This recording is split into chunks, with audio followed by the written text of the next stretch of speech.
if success is the steady progress toward your own personal goals, what then is failure? Is failure working on a project that ended with poor results? No, of course not.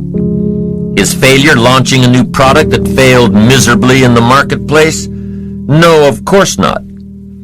Is failure doing the best you possibly can with your kids and having them disappoint you in a very personal way? No, of course not.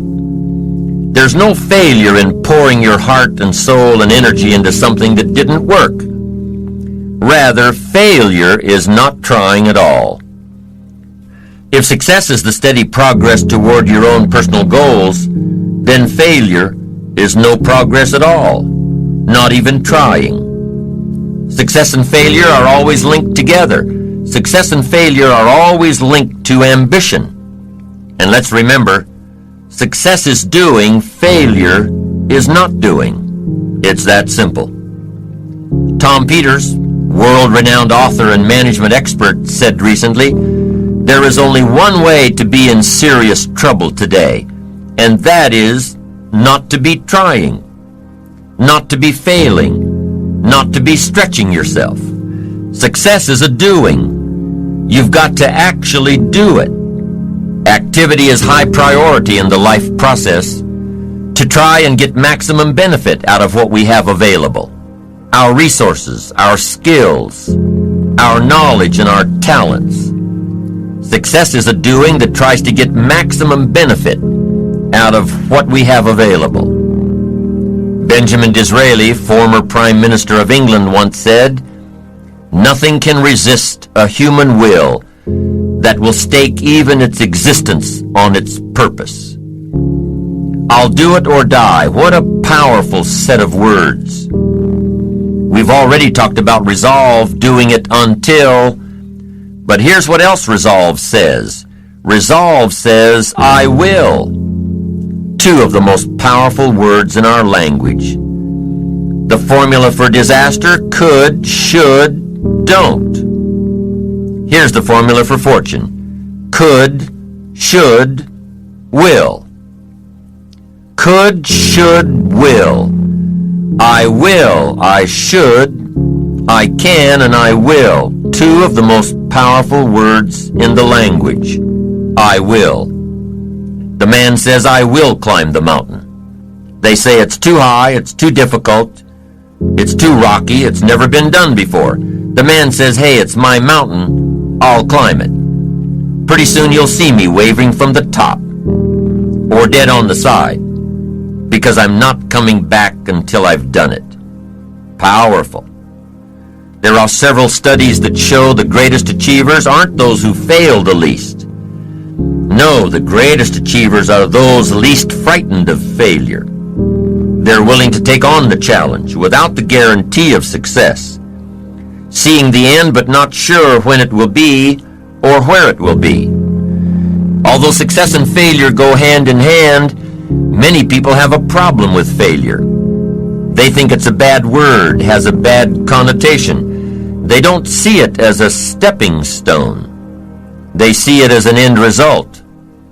Quite often, success requires failure, sometimes many failures. In every scientific discovery, there were dozens or hundreds of failures before one success.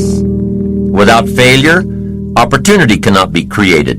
Without failure, there can be no success.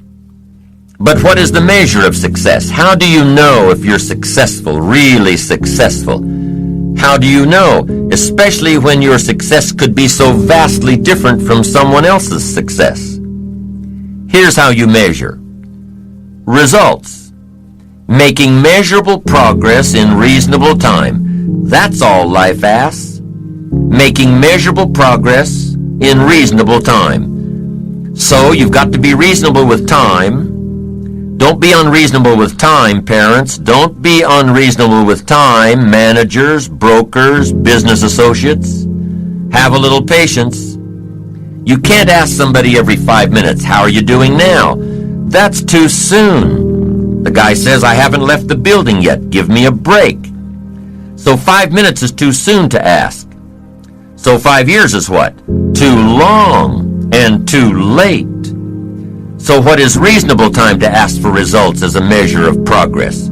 Here's number one, at the end of the day.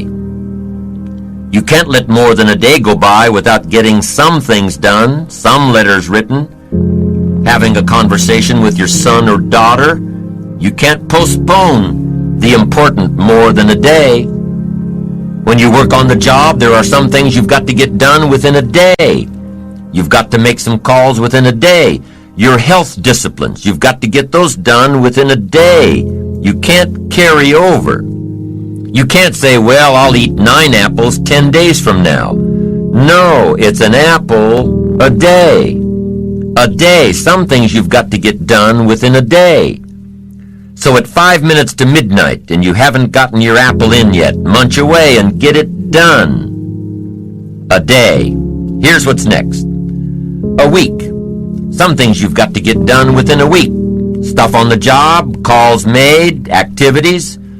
A week is a good chunk of time. Can't let more than a week go by without taking a look and a measure to see how you're doing.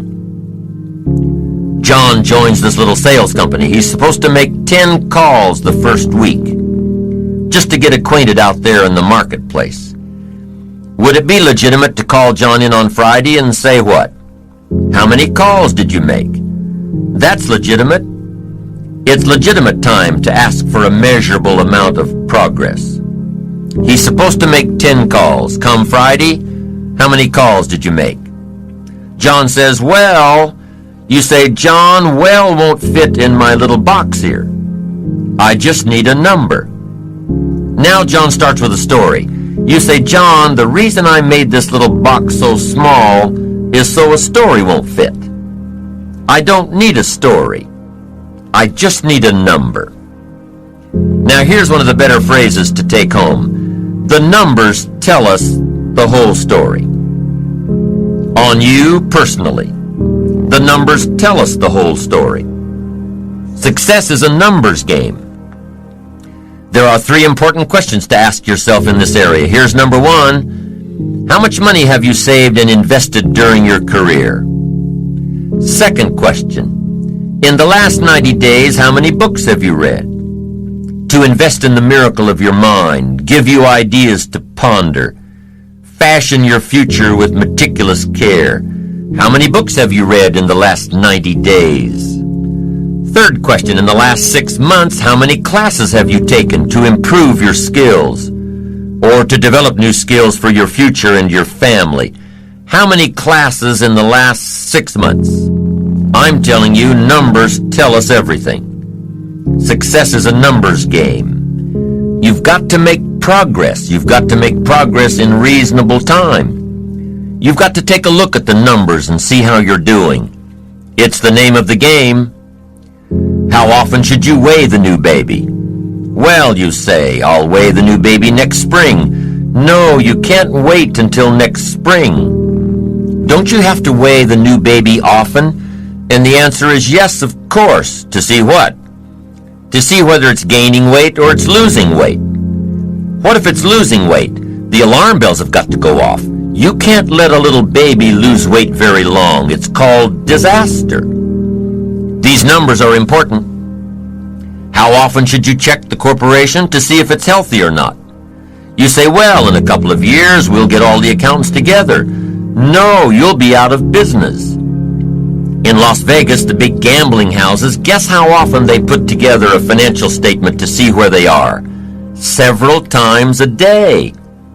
Why? So much is happening. If you don't learn when to shut down some of those tables, you'll be out of business by midnight. You can't wait till midnight. You can't wait till tomorrow. Tomorrow's too late. You've got to know the numbers. What is your cholesterol count?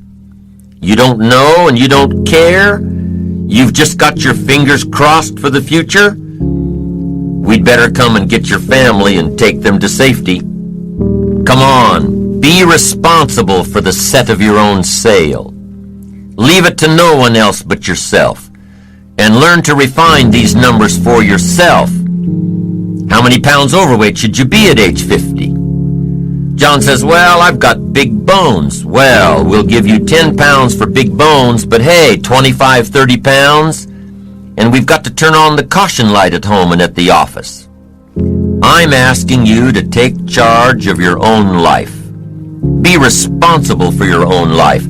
Be responsible for your own retirement. Be responsible for your own health. Don't just drift along with the crowd.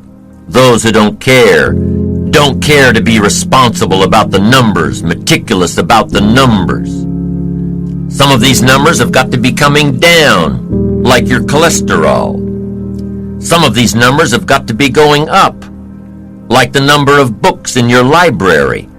Don't be satisfied until you've looked at all your own numbers, and be responsible. Don't wait for somebody to come along. What if nobody comes along? You've got to be responsible yourself. Results are the name of the game. Let's check the numbers. Don't be satisfied with anything less than the best of numbers.